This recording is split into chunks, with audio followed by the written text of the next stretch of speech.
Welcome, everybody, to our Brown Bag Podcast. This is Sandra Genera coming to you from Hayward, California.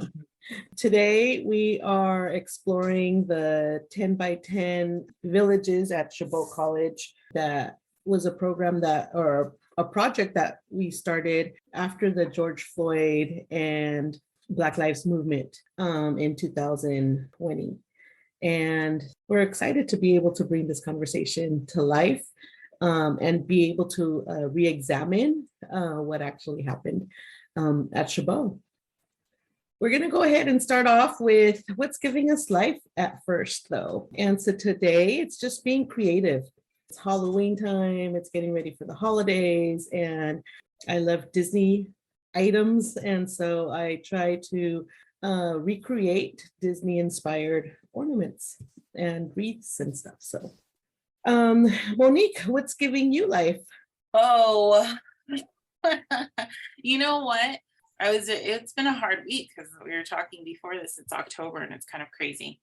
And so what was giving me life is that just like, I got a knock on my door yesterday and it was Michael Thompson. He was like, hey, remember we're supposed to take a walk together. And I was like, you know what? I don't want to do none of this anymore. We're going to go take a walk. And we just had a long walk and talk. We walked around the campus. We talked about what was going on. It just felt good to have that solidarity. We bumped into Eric from Rise. We had some laughs. We talked about kids, all of this other stuff. And so that felt really good. And I think that just having that, knowing I have that here is giving me life. Beautiful. Great. Carmen, what's giving you life today? Such a great question. What is giving me life these days?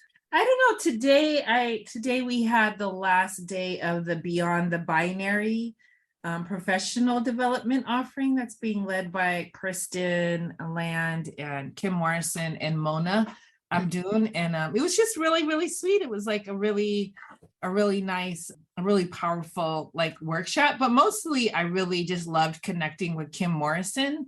Kim was someone that really helped me out a lot during homeschooling because our kids went to the same homeschooling type place and we carpooled and we kind of hung out. And so it was just nice to get to hang out with her and chit chat and just realize how much I miss her and just, remember our connection. So that gave me life, just kicking in with her. And she is such they had us in the library today doing research and she's just a research nerd, and it's so fun to watch her get excited. She's like, oh, I found this for you, Carmen. Oh, I found this for you. And I was like, okay. She's like, email me, you guys email me if you want me to find something. I'm like, cool, So it's nice to get to see her in her element too. Yeah. Great. Thank you. Yeah. Can I pass it on or? Oh, yeah. Well, go ahead. Yeah. Nah, how about you? What's giving you life? You want to introduce yourself too? My name is Na Liu. I'm a research analyst at Chabot College. Right before this podcast, I just attended a campus-wide event to celebrate the Diwali. So I got a very nice bookmark and I want to read it to you. Let us be aware of our inner light and higher knowledge, Diwali 2022. I feel like it's so good to know about other cultures. I mean, I'm not really familiar with this celebration, but it's so good to see the celebration, to try the food, hang out with people. That gave me life today. Nice. Thanks, Na. Hi, I'm Cynthia Gordon de Cruz, and I'm the faculty coordinator of institutional research here at Chabot. What's bringing me joy? I love to bake. And I love to bake, but try to make it at least a little bit healthy. And tomorrow is my daughter's they have a fall festival at school. And so I volunteered to bake something for the bake sale. And I'm making healthy multi-grain chocolate chip cookies. And my daughters were helping me decorate the box that we're going to sell them in. And she's like, Mommy, don't write healthy on the box. Nobody's going to buy them. I was like, I'm marketing to the parents. The parents are going to buy the cupcake with all the frosting for the kid. And then they're going to pick up the multi-grain cookies for themselves. So we'll see. We'll see if I'm right. We'll see if they sell. I'm betting on your daughter. All right. Thanks, Sophie. Hello, everyone. My name is Svetlana. I work as an independent contractor at Chabot College. And just a few days ago, I was invited to participate in a track or treat. And I have never participated in it. And I made a research what it is, what to expect, how should I prepare for this.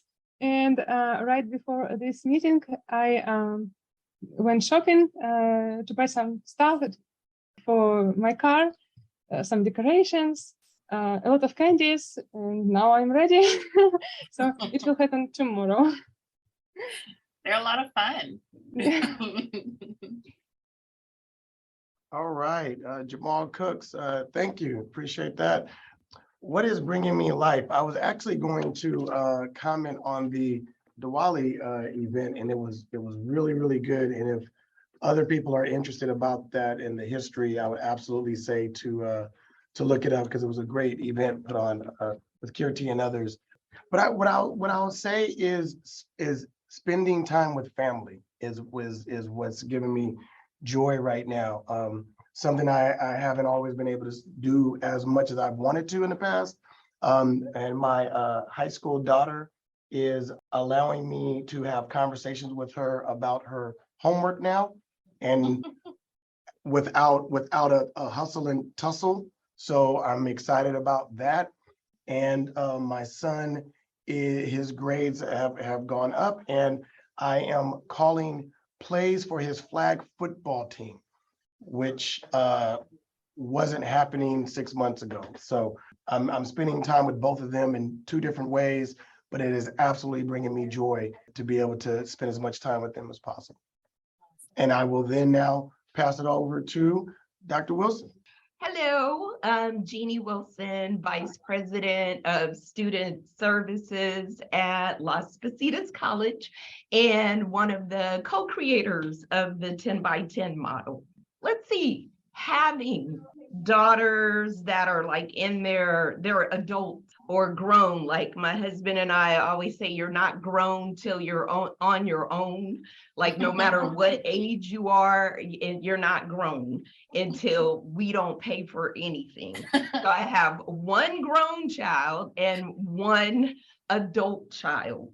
And but I'm enjoying them because they both have boyfriends, and we've been going out on triple dates. So we went on like to do virtual reality in San Ramon. So we were all like fighting the zombies in the virtual reality world. And we've gone to movies together and to dinner. And I did for Easter, I did an adult Easter egg hunt just for the couples, just for them, and put money all around the house in eggs. And they were like really running around doing it. And I'm like, I would never do anything with my parents when I was in my 20s, but they seem to enjoy it. So I'm loving this stage of life now.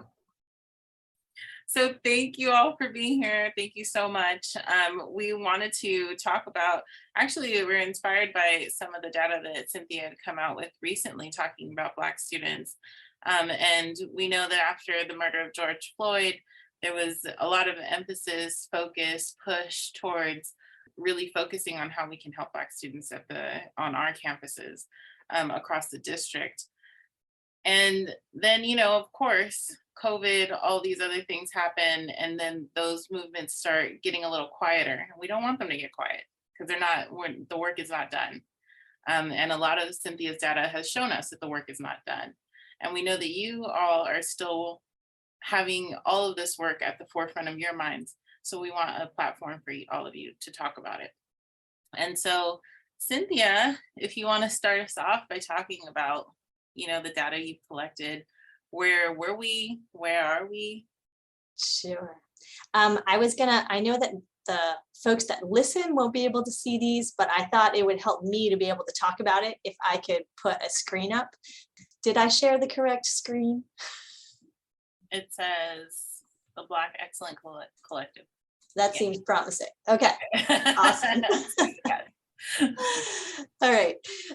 So I remember back at this meeting, like a super long time ago, I think it was Dr. Cooks and Dr. Wilson who called the meeting, and they brought together a whole bunch of people, and they were like, I think we should write a book. I was like, really, a book? And they're like, we want you to write a chapter. I'm like, okay, I think I can do it. What do you want? And I think they said something like, we want to know how the institutional research data were used by campus leaders to spur change. So that's what we tried to write a book chapter about. And I'm often the presenting voice of institutional research, but I am never alone. So the graphs that you see in they were perfected by Svetlana. The data that we queried and tried to make sense of, that was pulled by Na, who are both here today to support. So jump in, Svetlana and Na, if I get anything wrong, okay? All right, so way back, I've been at Chabot now, this is the beginning of my 5th year. And when I first got here, I had this whirlwind tour of the data. So the outgoing research coordinator said, look at this data and this data and this data. My head was spinning. It was like 3 weeks of the most intense graduate seminar in research ever. And what jumped out for me is she showed me outcomes on transfer. She showed me outcomes on course success. She showed me outcomes on persistence. And I just kept noticing again and again that Black students were the disproportionately impacted group. And it just, even though maybe it shouldn't have shocked me, knowing structural racism exists, I've been, working on inequality in the education system my whole life, but I thought, this was my first experience at community college, and I thought somehow it was going to be different. And so I remember when I first got here, I felt pretty disappointed. But pretty quickly, I started to feel hopeful, meeting some of the people actually that are here on this call, who were already like totally aware of what I was just learning. Like, yeah, we know that Black students are disproportionately impacted. We as Black faculty and Black administrators are very aware of these experiences. And so I realized, well, it's just, I got to partner with these folks who are already doing the work and try to figure out how we can use data to try to move this work along further. So I sat down to try to write that book chapter many months later. And I was like, how did the data have anything to do with the Black Excellence Collective? Like, that's a really good question. And I was reminded of just this idea that like, whoever writes down history, you're gonna like include a whole bunch of stuff, but you're also gonna leave out a lot. So I'm just gonna name for, again, the listeners who aren't seeing my face, that I am a white ally. And so my story is going to be told from that perspective. And I don't experience many of these things myself. I listen and I learn and I hear about them, but I'm telling the story from the perspective of a white ally. So I'm undoubtedly missing part of the history that led us to these Black excellence 10 by 10 villages. Nonetheless, I'm going to try. I'm going to start us in 2018-19. I promise to go quickly.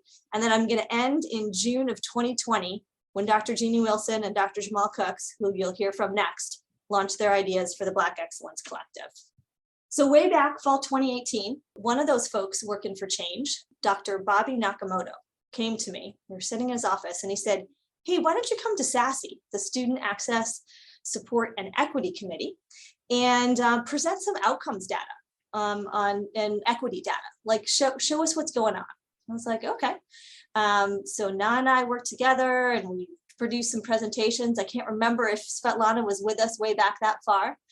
And we put together several slides to bring to SASE. So that's what I'm going to show you. I'm going to show you some of that data next. But before I show you data that's going to show some disproportionate impact, I always like to start with this precursor that race is not a risk factor, racism is.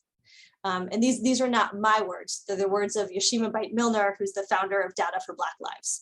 So when we see these discrepancies, we always want to be thinking not what's up with the individual, but what's up with the society that allows this disproportionate impact to happen. So this first graph that I want to show you, and I'll try to describe it really well because I know this is a podcast, is course success rates by race and ethnicity. And so what the graph is showing is the success rate, which means getting an A, a B, a C, or a pass. Any of those grades will count you as successfully completing the class. What is the rate of that within any given course? And this graph shows across the entire campus in fall of 2015, and then goes all the way up to fall of 2019, what the course success rates were for students from various racial and ethnic backgrounds. And so the average course success rates hovering around, 67, 68, maybe even as high as 70%. That's our overall average. But you'll see the top line on the graph is Asian American students, most consistently with the highest course success rates, ranging about 76 to 79, 80%. And there's some bouncing around from students from other racial and ethnic backgrounds, but what really jumped out for me on this graph is that the line at the bottom of the graph most consistently is the line representing the course success rates for African American students, whose course success rates hover around 57 to 60%. So if you remember, I know you're not looking at it, you podcast listeners, but it's about 68 to 70% campus-wide, groups as high as 80%, and then African American students pretty consistently the lowest course success rates. And course success rates are so important, right? Like if you don't pass your classes, every educational goal is impacted by whether or not you're passing your class. The next data that I'm going to talk to you about is fall to spring persistence rates. So of all of the students who started out enrolled in Chabot in one fall, this graph shows fall 2018 to spring 2019, and then the successive year, fall 2019 to spring 2020. How many of them are still around and enrolled in classes in the spring semester? And when you're looking at persistence, it's important to divide it out and you look at new students and non-new students separately. As you can imagine, a non-new student might leave for a variety of reasons, right? If they're a returning student, then maybe they're leaving because they've actually graduated or they're transferring. So for non-new students, the persistence rates tend to be lower. So it's important to divide it out. So what you'll see, I'm just going to take one example. I'll look at our fall 2018 to spring 2019 persistence rates. And our African-American students are shown in this graph in blue, and our non-African-American students are shown in the graph in orangey red shade. And what you see is for new students, for African-American students, 63% of them who started in fall returned in the following spring. But for non-African American students, that number was 75%. And then for non-new students, it was 61% for African American students to persist and 68% for non-African American students. So regardless of whether we're looking at new students or non-new students, what we're seeing is that African American students are disproportionately impacted in terms of returning to campus, right? And if you don't come back, unless you're leaving for good reasons like graduation or transfer, which we'll talk about next, then that's obviously a problem for reaching your educational goals. And then the final data that I'll talk about is something called the 6-year transfer velocity rate. And that just means from all of the students that started at a given point of time and showed that they had the intent to transfer. So this is from among students who showed what they call transfer behavior. They were taking transfer English and math. They were doing things that indicated to us they probably wanted to transfer. So from among those students, how many of them actually successfully transferred 6 years later? And I think what's also important to note, in addition, so I'll tell you what the outcomes are in a second, is that African American students actually tend to have the highest educational goal, tend to be the most likely group to say that their educational goal is to want to transfer. So African American or Black students are saying, we want to transfer. We're one of the highest percentage of our group say that we want to transfer. But then unfortunately, in terms of the 6-year transfer velocity rate, they have one of the lowest or the lowest rate in the 5 years of data that we looked at. All right, so that's all of the data. And I'm gonna jump forward to weaving that very quickly to how that links to what happened in terms of the Black Excellence Collective villages. So just a reminder that, this was not a new discovery from us. At Institutional Research, there were many folks who came before us, like Dr. Carolyn Green and Dr. Ruth Self, like the Chabot Collaborative for Equity and Professional Growth. A lot of folks had kind of primed the campus to be interested in this data and to want to make change utilizing this data. So back in fall of 2018, that's when I presented some of this data, seeing this consistent trend for Black students.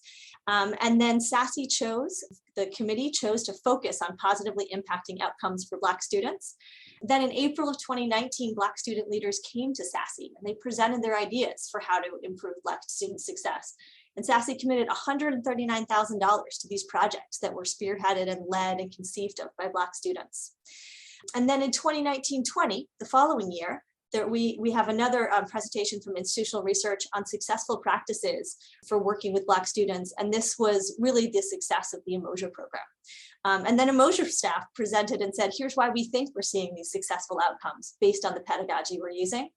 And then Sassy Tri-Chair was able to move that 139,000 through so that projects could be funded. So 2019-20, many projects are underway, but then COVID-19 hits. And then May 25th, 2020, George Floyd was murdered by a police officer. And Emoja Black students, they'd waited for these projects to come to fruition for long enough. And as Dr. Jeannie Wilson writes, it was the spark that ignited the fire on our campus demanding change. So that's kind of what led up to Dr. Jeannie Wilson and Dr. Jamal Cooks initiating their ideas to create the Black Excellence Collective 10 by 10 villages. And thanks to Svetlana, we just sort of tried to visualize this, that it was institutional research data, but it was based on so many myriad actors. Founders of the Daraja, now Emoja program, Emoja staff, the Chabot Collaborative for Equity and Professional Growth, Sassy Tri-Chairs, Black student leaders, letters and demands that really all led to what Dr. Jamal Cooks and Dr. Jeannie Wilson will tell you more about next. Wow. What a beautiful, beautiful summary and lead in. So I want a copy of that, please. So what I remember clearly was the town meeting. And at the town meeting, after George Floyd was killed, oh, it was so emotional. And I had never experienced something, Carmen, I think you were the facilitator, but you were having all people of color to speak first, or something where they had the mic first. And I remember at the end, I shared that how I could have been like Breonna Taylor, and how the police knocked on my door at 3 a.m. and there were guns pointed in my face. They had my husband outside with his hands behind him. And it was a mistaken case of identity. And it was, they were supposed to be at the house up the street or something. And so I'm just crying, boohoo crying on this thing. And other people were telling their stories. And so when I went home that night, because I have worked at Chabot and experienced everything that Dr. DeCruz just showed us or talked about, I was an Emoja or Daraja coordinator, and just all these emotions. And so I woke up in the middle of the night, and this has happened to me like 3 or 4 times over my life. But I woke up in the middle of the night and I had this really clear vision of what needed to be done, because at Chabot, we've heard things like, we've seen the data for Black students for years, and it's been bad, and it makes your stomach tie up in knots because it seems like the data doesn't change. And so it was like, what's going to be different? And so this whole thing just came. I was like, okay, in these villages, and we get 100 people, like the whole layout came within from 3 a.m. until 6 a.m. And I was like, okay, I'm going to wait. I know that Dr. Cooks, he works out early in the morning, but I don't want to call him at 3 or 4 or 5. So I waited for like a respectable time and called him. And at like 7 o'clock. And I just started dumping my head and my vision on him, because it wasn't quite clear, but the information was there. So he listened for like 30 minutes. And then he was like, okay, give me 30 minutes. Let me think on this. And then 30 minutes later, we jumped on a Zoom together. And he was like, okay, what do you think about the 10 by 10, blah, blah, blah. And it just all came together. We just started brainstorming together. And Jamal, Dr. Cooks, you want to say something about that part of it? Sure.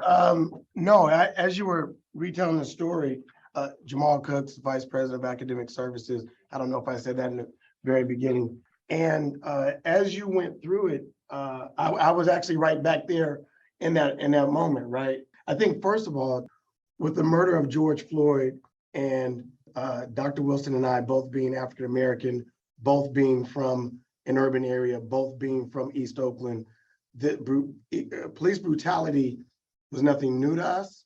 It's nothing like it, right? It's nothing new to us. But I also think that it's not as up close and personal as it was with her that night with her family. So, so I think that's also something to note. I also want to note that just the climate, we as two African American, we were both deans at the time, educational leaders on campus, we had to pull back the curtain just a little bit, we had conversations about we're Black, these are Black students, Black issues, not only on our campus, but also in society. And it was a pretty heavy lift. Like we felt a big weight, and it was great that we felt like we could share it together, but we still felt like it was a big weight, that there needed to be some action. And I know she said that she waited until a respectable hour. I think it was more like 6:30. I think it was 6:30. I think it was more, I mean, I'm just gonna say, I was trying to act like I had some home training. I think it was no, 6:30. It wasn't 7 nothing. It was 6 something. And I was, and the way I tell the story is I was making breakfast for my 10-year-old, whatever was 8-year-olds at the time. And I listened while I cooked. I got him taken care of. I typed up something so that when we got on the Zoom, the structure of what became the Black Excellence 10 by 10 was kind of outlined, and all I did was take what Dr. Wilson said and kind of put it on paper. And then I think, then the real work started. This is in the summer, faculty are gone. Some people were teaching summer school, but one of the things we were trying to figure out was how in the world are we going to even get in touch with people to see if they're even interested in even trying to help, right? So that was a challenge. Also, we had to try to figure out, hey, this is about Black African American students. We're in HSI, right? We have a whole bunch of other students from a whole bunch of variety of different backgrounds. How does this get accepted? How does it not? How do we get everyone to understand that what's good for this group of students is good enough for everyone on the campus, right? That we can learn from this. I think a third thing was we also recognized that people were going to do work. I'll back up. We realized that many people would need some incentive to participate in the 10 by 10, and that for some people that incentive would be additional pay.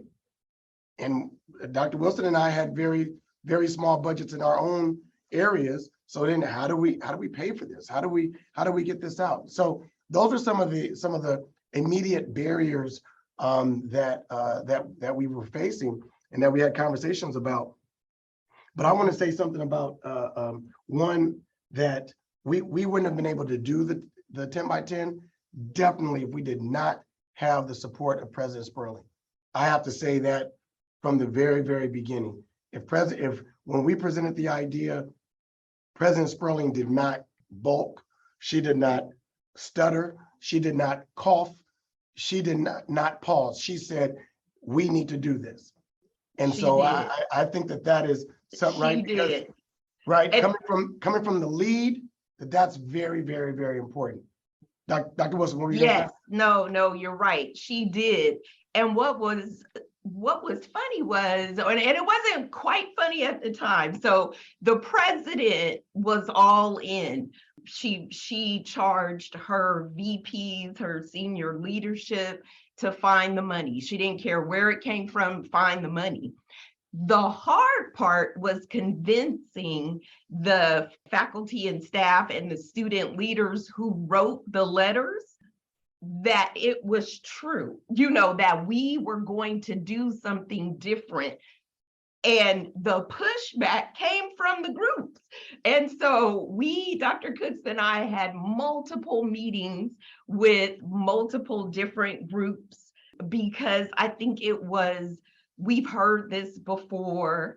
It started with, okay, we want to hear that senior leadership is on board, so we need a letter.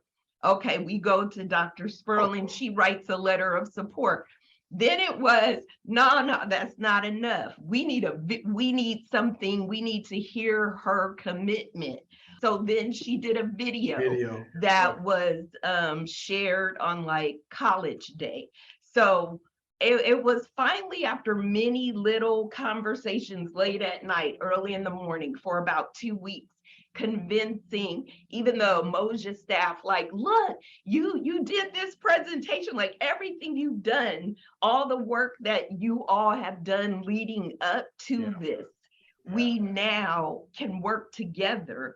And it took some convincing, but to me, that was the hardest part. The hardest part wasn't even getting the 100 volunteers. Of about 71 of them were allies, and 30 something, including the 10 student workers, identified as Black.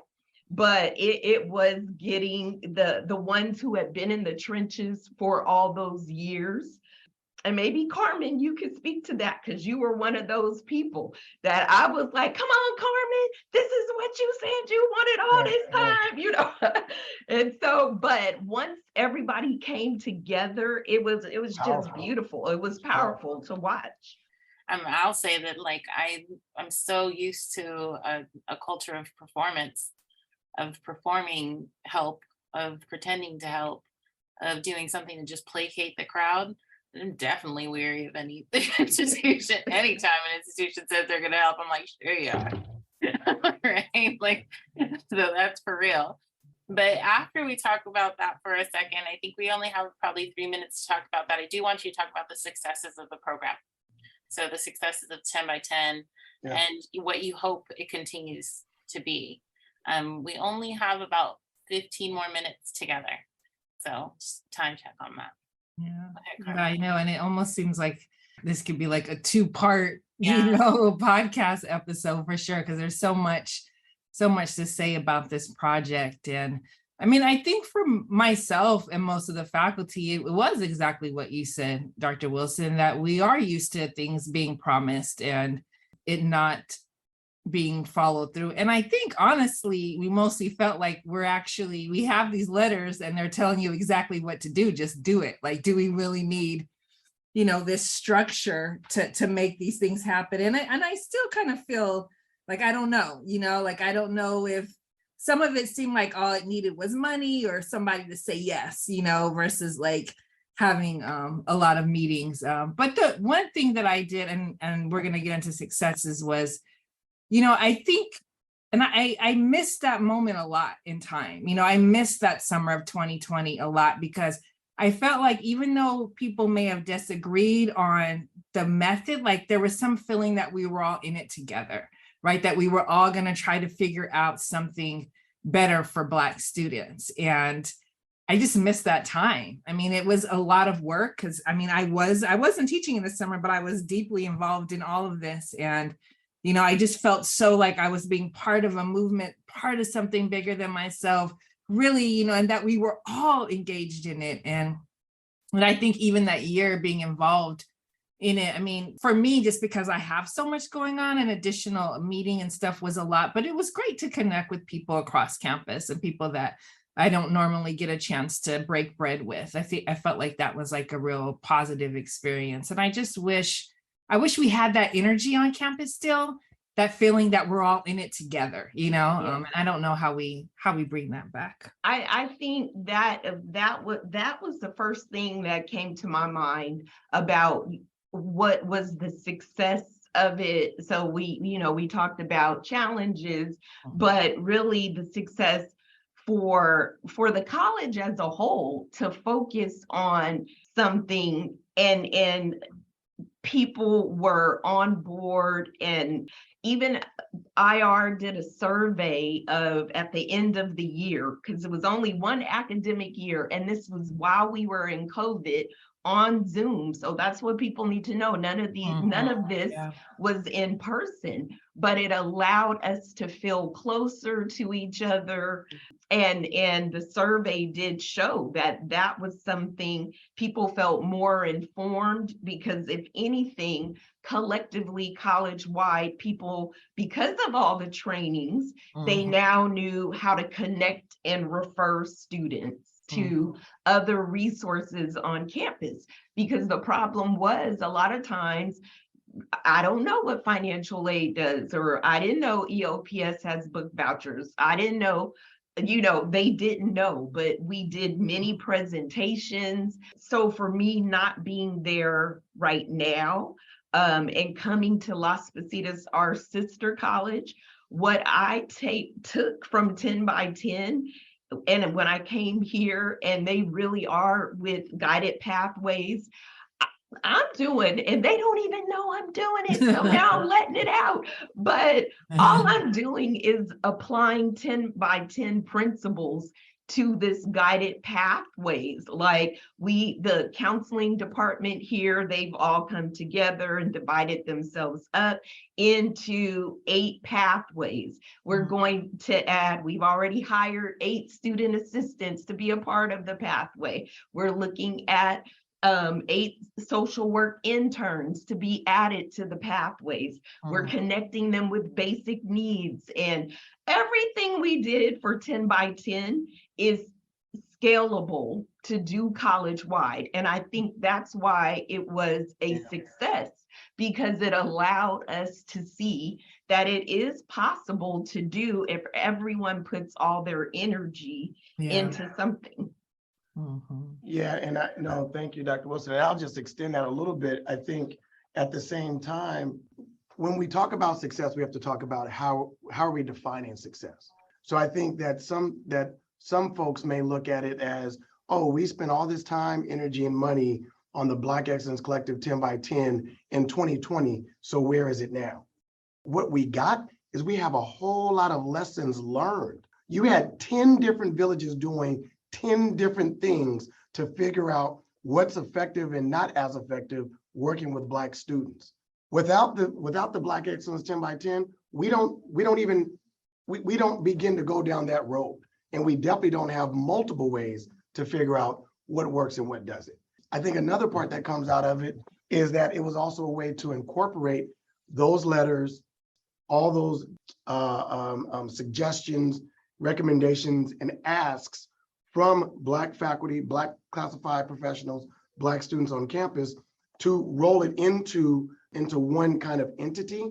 The BCRC, that's something that's pretty important, right? I think having the BCRC, the Black Cultural Resource. And that came out of the 10 by 10, out of the ask. It was all happening at the same time, right? That the BCRC is there. It is there for all students, but it's a place for African-American students. And I'll even give you this. I went by there Tuesday to introduce a brand new dean who happens to be African-American of Applied Tech and Business, Dr. Tracy Coleman. We walk in and there are like 30 Black students having like a roundtable conversation. I don't remember the name of it. Monique, you might know, but it's something Tuesdays. And they do this on Tuesdays from 12 to 1. And I was we both were sitting there floored because they are building right. This is a space, a safe space to build knowledge and academic standing. And they're connecting this nexus of social, academic, political, historical, all in the same conversation. It was awesome. There wasn't a place on campus before BCRC for that, maybe somewhere on the 700 building floor at a little table, but no space for 30 students to do that. And I believe that came out as a part of the Black Excellence Collective 10 by 10. And I know though that Monique, that you had worked so hard, working with students and organizing students around the BCRC for like years before the 10 by 10 had even started. I mean, you knew, that the need for this space, and you knew like what the space could be and exactly what Jamal saw, but you had that vision, for such a long time before this happened. And I guess what's interesting to me is that like, I'm just so, I don't know. It's like, was it the 10 by 10 that did it? Was it the energy around, 20 around the George Floyd? Was it the pandemic? Was it a nexus of things? Because I think there were, I'm just saying, like, I think people knew there was a need for it, right, for years, right? And why? Like, why does it need all those things to happen? If you have a faculty that's already saying and students already saying that it's necessary. Don't have that answer, but the answer I do have is that by us saying that, by us at that moment taking advantage of the opportunity in that moment, with all these different things that had been asked for years past. I definitely don't want to say that Dr. Wilson and I, we did a 10 by 10, we waved the magic wand, Black students, I'm not saying that. I'm saying in that moment, if people heard and saw the 10 by 10 as a reason to say okay, or to support, or to do the work around Black students, then that's a win for all of us.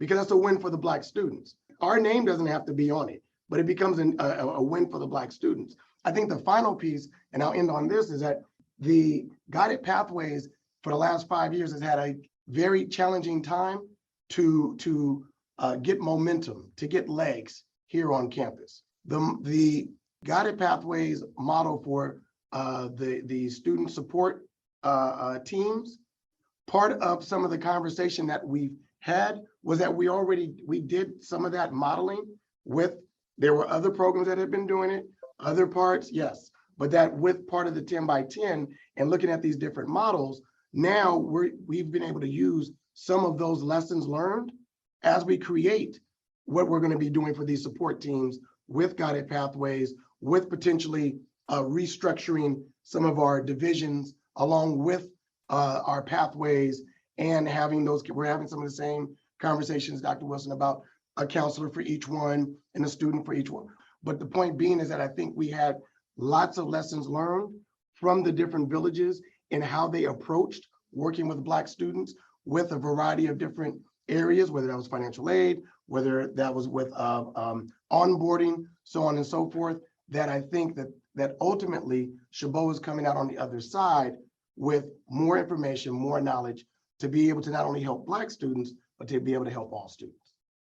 So, I mean, part of it sounds like, and thank you, Carmen, I appreciate that. Because, what happens when some of these things happen is like, everything's branded 10 by 10. And so everybody forgets about the work that happens before 10 by 10 existed. And so it makes it tough, it makes it tough to kind of like look at it. And usually most of the time I just stay quiet because I'm happy. The BCRC, I did walk by it the other day and I think it's awesome. But at the same time, it's important for people to know that there was a lot of work beforehand. Like those long lists that were created by the students and the faculty was a long list of a long time of people getting their requests denied.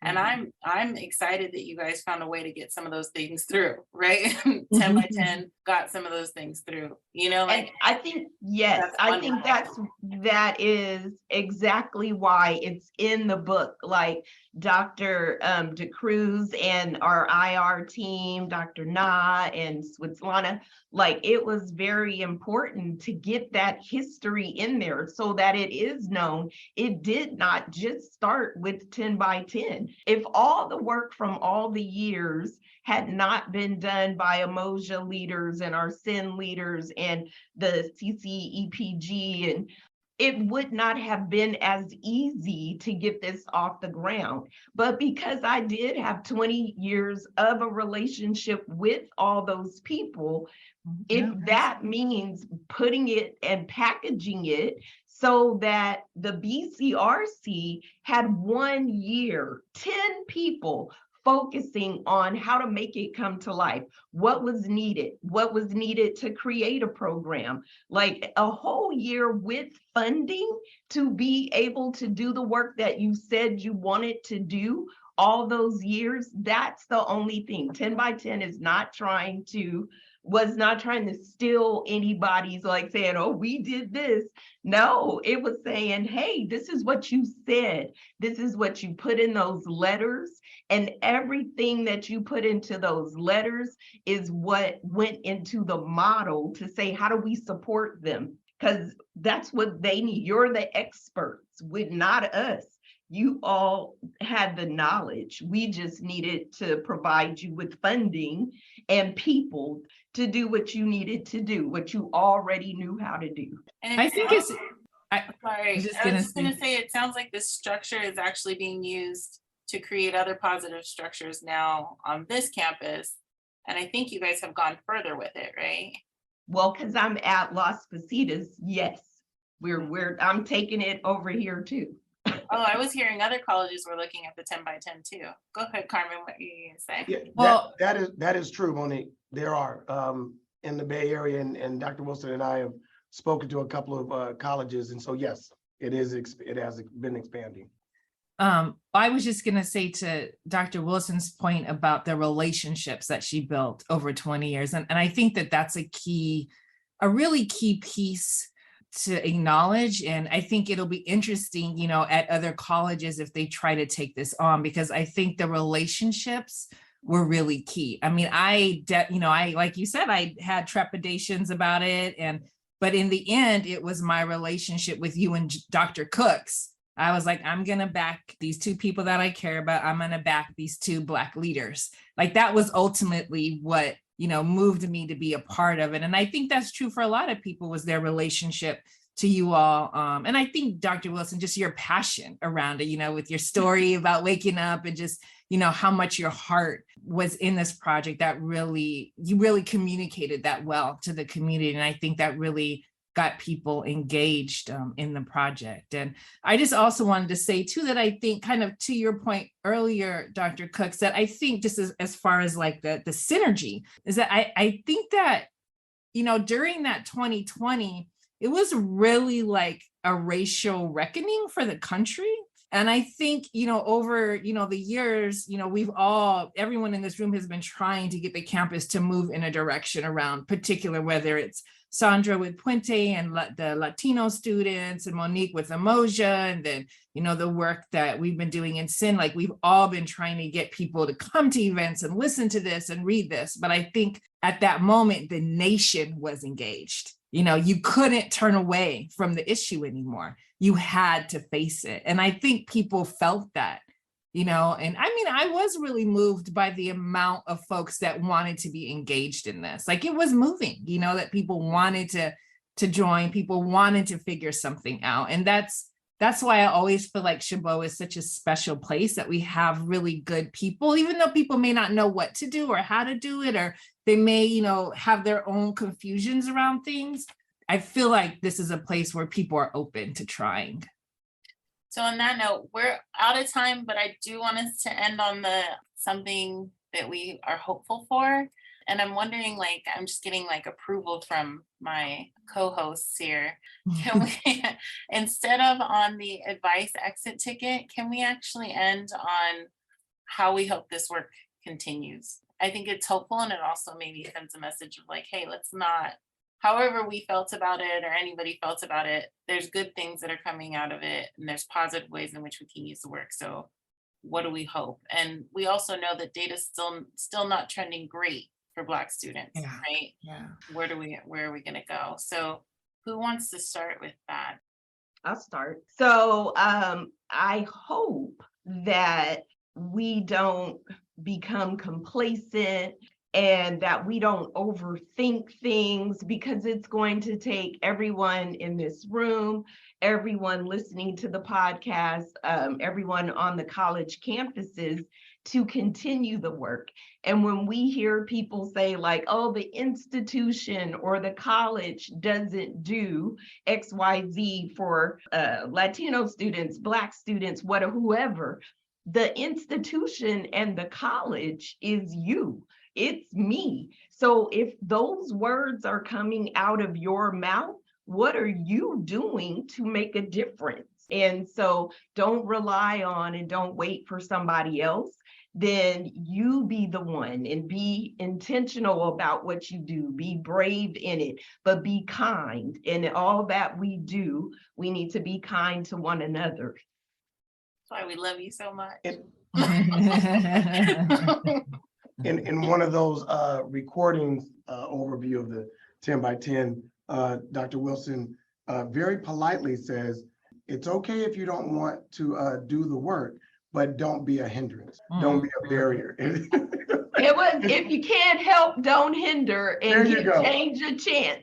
There you go. That was a nice way of saying, keep your mouth shut. If you don't have nothing to say, then, and you don't want to work, get out the way. You see what button all of that.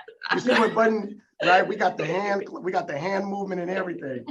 I mean, just to echo what Dr. Wilson said, and she said it better than I ever could. At the end of the day, we want all of our students to be able to move forward, get the certificates, get the degrees, get the information, the knowledge that they need to be able to either transfer, to be able to get a job, to be able to take care of themselves and take care of their families. The hope is that by having such a very intentional examination of what we need to do for Black students, that we don't forget it, that we don't just leave it. I mean, that's, for me, that's a little different than the complacency. No, that we have these lessons. We know what we need to do. At the end of the day, as educators, we just have to do it. And we can't do it by ourselves. We have to utilize the resources of other people across campus, and to be able to know that ultimately what we do with any one group of students, we can learn from that, because that's going to be good for all students. I hope our office can continue to play a supporting role with, like, by the things that we're doing, disaggregating the data, but also that we can play new roles. Like, one of the things that came out of the institutional research village, one of the 10 by 10 villages, was this idea for a research project to find out who are the professors on campus who are the most successful with Black students, and then have focus groups with those faculty members and focus groups with their students to find out what they're doing and advertise that. And a lot of that we know, right, from like a Moja program staff, but it'd be really cool if we could have more research and do that as well. So my hope is that we can have that be a focus of IR, that we can continue to like play some sort of role in supporting the cause with data. Can I go next? Again, Na Liu, and I think my hope is that I want to understand more about Black students' experiences behind the numbers. For me, we crunch a lot of numbers, and I remember during the year of 2020, we got to understand students, we got to connect with students, but then, after that year, we got back to our own offices, we start to crunch numbers again. I just feel like, I want to hear more from the students' experiences. I mean, they have their own lives, their challenges in life. That's why, they can't move so fast along the journey. So, I mean, to spotlight some of their experiences so that, faculty, classified staff, and we all understand more, like to keep the momentum going. But I think that will be helpful. I remember Nate to be a guest speaker in the Building 100, talking about his experience. I feel like that was really touching, and it brings people closer to you. So I appreciate those opportunities. I hope that next time, Office of Institutional Research and I will create new graphs that will show an improvement trend for Black and African American students, and we will celebrate it. Thank you.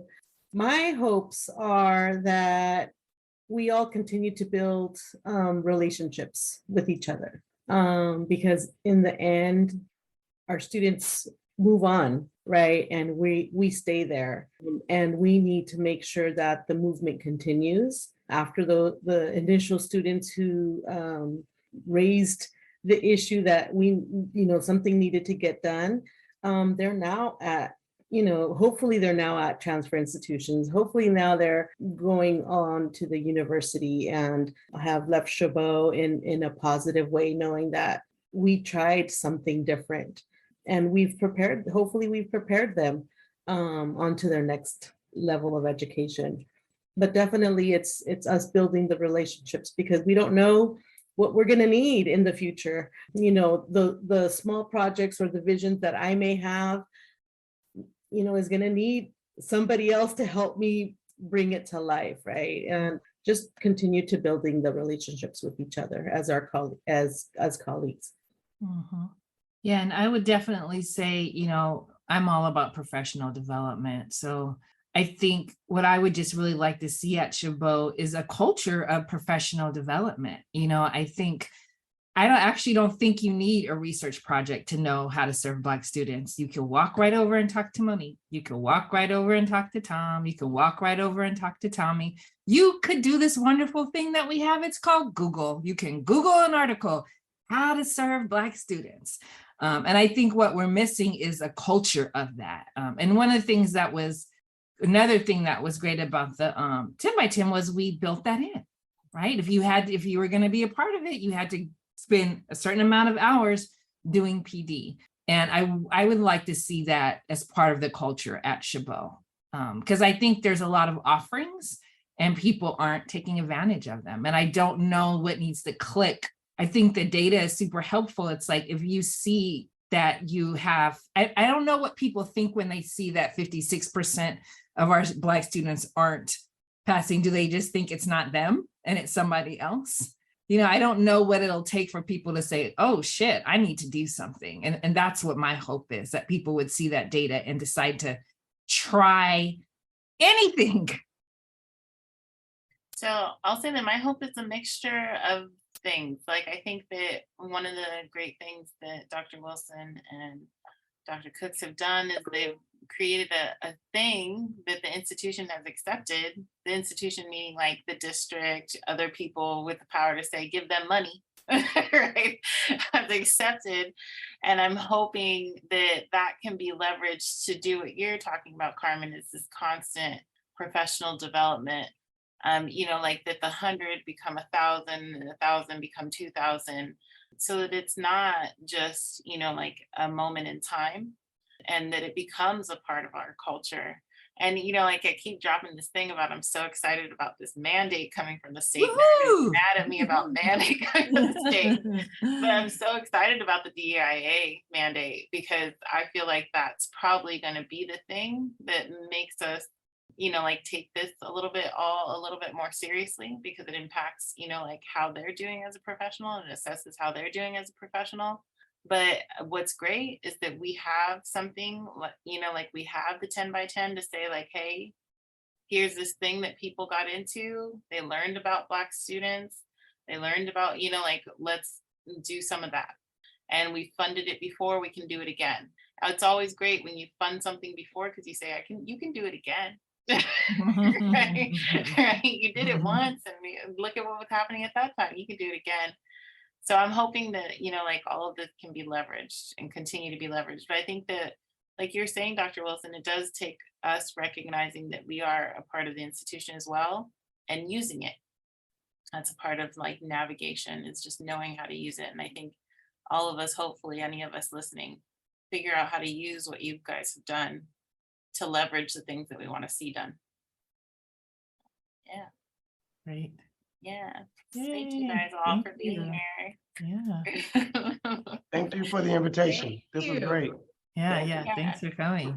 It's great.